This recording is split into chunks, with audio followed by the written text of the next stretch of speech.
चलिए, तो नेक्स्ट है हमारा, हम लोग पिछले वीडियो में जो है काइनेटिक फ्रिक्शन का वैल्यू देखे, फिर उसका मैग्नीट्यूड और डायरेक्शन देख लिए कि मैग्नीट्यूड जो है वो कितना था फ्रिक्शन काइनेटिक फ्रिक्शन का, वो था हमारा म्यू के इंटू एन।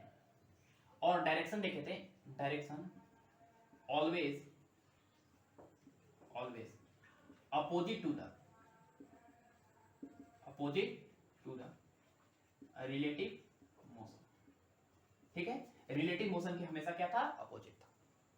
ठीक है, चलिए इस वीडियो में जो है कुछ इसमें सवाल करेंगे,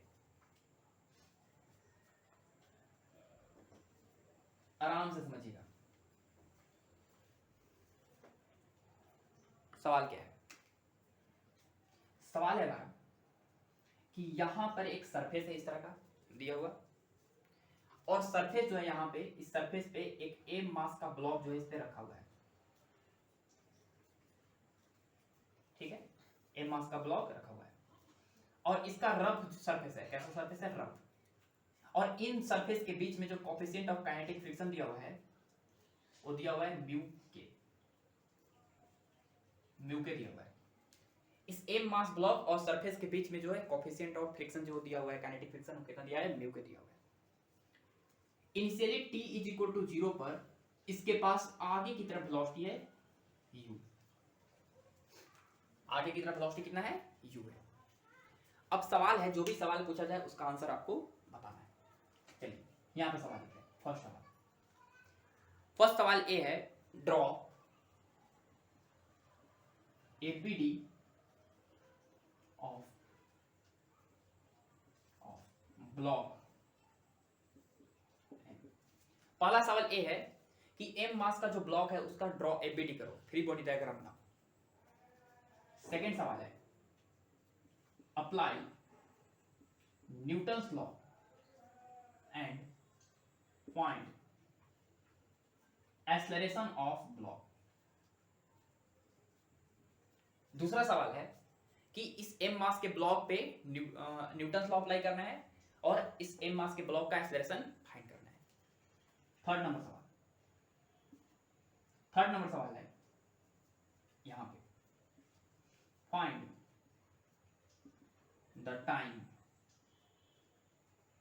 when block comes at rest. ठीक है, वो टाइम फाइंड करना है जब ये ब्लॉक जो है वो रेस्ट पे आ जाएगा, जाके रुक जाएगा। फोर्थ नंबर सवाल है, find the distance travel by block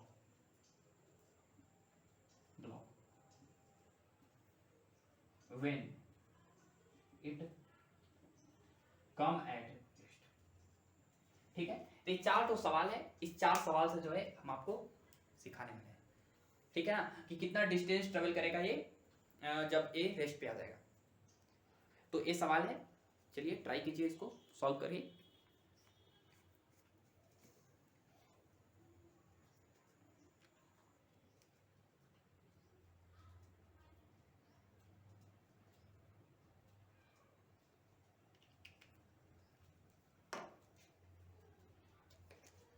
चलिए सीखते हैं, आराम से समझिएगा।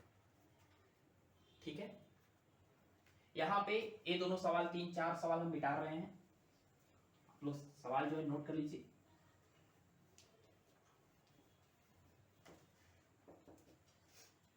समझिएगा, ध्यान से देखिए कि इस एम मास के ब्लॉक पे कौन कौन सा फोर्स है। पहले एपीडी ड्रॉ करते हैं। तो इस एम मास के ब्लॉक पे ग्रेविटेशनल का फोर्स mg नीचे की तरफ है। इसका सरफेस जो है और ब्लॉक के सरफेस जो है, इस पे एक नॉर्मल रिएक्शन है। जिस सरफेस पे रखा हुआ है उस सरफेस जो है ऊपर की तरफ क्या अप्लाई करेगा, नॉर्मल रिएक्शन n। ठीक है, नॉर्मल रिएक्शन n अप्लाई करेगा ऐसे। अच्छा, एम मास के पास आगे की तरफ वेलोसिटी कितना है, u। इनिशियल वेलोसिटी कितना दिया है सवाल में। अब एक बात बताइए कि नीचे वाला जो सरफेस है, इसके रिस्पेक्ट में नीचे वाला जो सरफेस है, आराम से समझिए,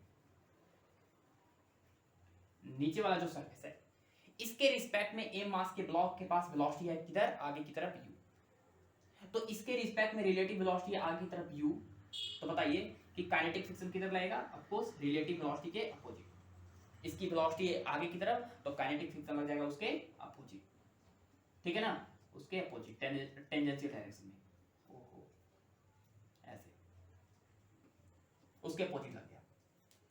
ध्यान से देखिए कि m मास के पास वेलोसिटी है आगे की तरफ, फ्रिक्शन है फोर्स पीछे की तरफ, तो इस फोर्स के कारण पीछे की तरफ एक एक्सेलरेशन आएगा। इस फोर्स के कारण पीछे की तरफ क्या आएगा, एक एक्सेलरेशन आएगा, और क्या करेगा कि ए एक्सेलरेशन जो है इस वेलोसिटी को घटाएगा क्योंकि एक्सेलरेशन अपोजिट है। एक्सेलरेशन अपोजिट है तो इसकी वेलोसिटी कम होगी, होते होते होते होते होते एक ऐसा समय आएगा जब m मास का ब्लॉक जो है वो इस सरफेस पे आके किस में आ जाएगा, रेस्ट पे आ जाएगा। m मास के ब्लॉक के पास फाइनल वेलोसिटी कितना हो जाएगा, 0। जैसे ही फाइनल वेलोसिटी हो जाएगा ब्लॉक पे 0, तो बताइए कि ग्राउंड का भी वेलोसिटी नीचे कितना था, 0, और m मास के ब्लॉक के पास भी वेलोसिटी कितना हो गया, 0। जैसे ही दोनों की वेलोसिटी 0 हो गई, तो बताइए कि अब दोनों के बीच में रिलेटिव मोशन हुआ नहीं, क्योंकि रिलेटिव वेलोसिटी 0 हो गया। अब अगर रिलेटिव वेलोसिटी 0 हो गया तो फ्रिक्शन लगना हो जाएगा बंद, क्योंकि रिलेटिव वेलोसिटी ही नहीं है तो उसको अपोज कैसे करेगा।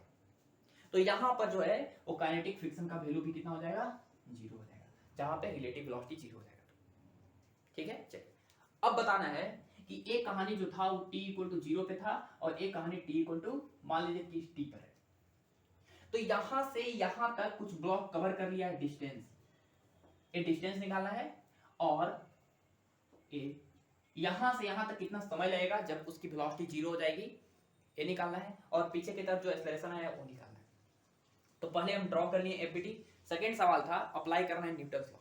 तो पहले वर्टिकल डायरेक्शन में न्यूटन्स लॉ अप्लाई करते हैं। In vertical direction, vertical direction बताइए, ऊपर का फोर्स है नॉर्मल डायरेक्शन n, नीचे का फोर्स है क्या, mg, n = mg, ये वर्टिकल डायरेक्शन में हो गया फोर्स, अच्छी बात है। हॉरिजॉन्टल डायरेक्शन में फोर्स अप्लाई करते हैं न्यूटन्स लॉ। हॉरिजॉन्टल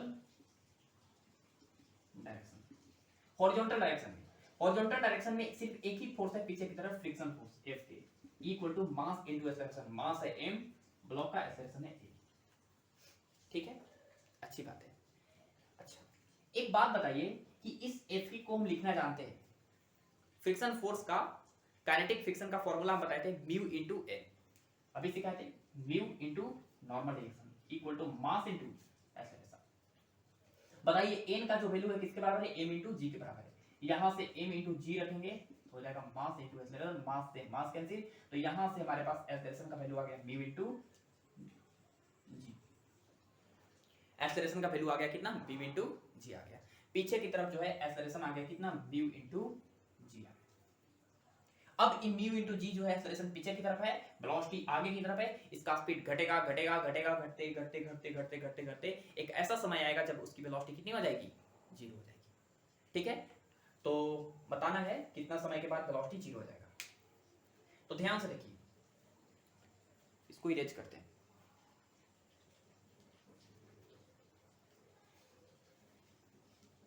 इसको इरेज करते हैं, देखिए ध्यान से, एक्सेलरेशन फाइंड कर लिए। अगला सवाल है, बताना है, इसको भी इरेज कर रहे हैं। अगला सवाल है कितना समय के बाद जो है उसका वेलोसिटी फाइनल 0 हो जाएगा। तो बताइए कि फाइनल वेलोसिटी 0 हो जाना है, इनिशियल वेलोसिटी दिया हुआ है u, टाइम फाइंड करना है, और एक्सेलरेशन पीछे की तरफ दिया हुआ है माइनस म्यू इनटू जी, माइनस रखेंगे, वेलोसिटी आगे है एक्सेलरेशन पीछे, तो माइनस यूज करेंगे। आगे की तरफ वाला पॉजिटिव लिए हैं, पीछे की तरफ वाला नेगेटिव लिए हैं, ठीक है ना। तो बताइए v = u + at, फॉर्मूला ये वाला लगा देंगे। बताइए v कितना है, 0, u है, plus acceleration minus mu into g into time t। तो बताइए t = आ जाएगा u बाय कितना, म्यू इनटू, इतना समय के बाद है ब्लॉक किसमें आ जाएगा, रेस्ट पे आ जाएगा, t u/μg। ठीक है, अच्छी बात है। अब बताइए कि यहां से यहां तक इतना समय में जो है कुछ डिस्टेंस ट्रेवल कर लेगा, वो डिस्टेंस हमको निकालना है, निकाल देंगे, आराम से समझिएगा। चलिए, वो डिस्टेंस हमको निकालना है, इसको इरेज कर दें थोड़ा। अगला था कि वो डिस्टेंस हमको निकालना है। ध्यान से देखिए, दो तरह से निकाल सकते हैं। एक फॉर्मूला होता है v स्क्वायर बराबर u स्क्वायर प्लस 2as। तो बताइए फाइनल वेलोसिटी 0 हो गया, इनिशियल वेलोसिटी u दिया हुआ है, प्लस 2 इंटू एक्सेलरेशन है माइनस म्यू इंटू जी इंटू डिस्प्लेसमेंट d के बराबर है। इनिशियल पोजीशन a है, फाइनल पोजीशन a है, उसके बीच में सेपरेशन d है। तो बताइए कि d इज इक्वल टू हो जाएगा d u स्क्वायर बाई कितना 2 इतना जो है डिस्टेंस ट्रेवल वो कर लेगा जब वो रेस्ट पे आ जाएगा, u स्क्वायर बाई 2। क्लियर हुआ? ऐसा इस चीज को एक और तरीके से निकाल सकते हैं, ऐसे s equal to u t plus half a t square. बताइए हमको s निकालना है, इनिशियल वेलोसिटी u है, टाइम यहां से यहां तक जाने में समय लगा था u by mu into g plus 1/2 acceleration है माइनस म्यू इंटू जी के बराबर, और टाइम है u by mu into g के बराबर। इसको भी सॉल्व करिएगा तो आएगा u upon 2 mu g, u square by 2 mu g. इसको भी सॉल्व कीजिएगा तो वही आएगा।